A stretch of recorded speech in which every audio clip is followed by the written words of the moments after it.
The posts have arrived, so we're walking down to see what's going on. But this is the official beginning of Grace Block coming into reality.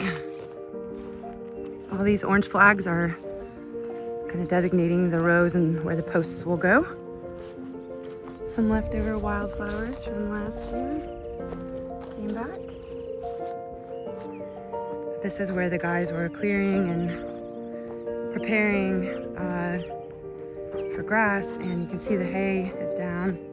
There's tons of grass seed, but without any rain, there's little baby, you can kind of see some baby grass right there. But we need rain, so pray.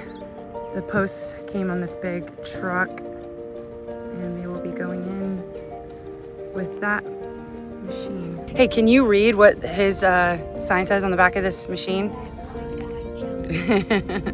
That's right, look, and he's got a vine. It's awesome.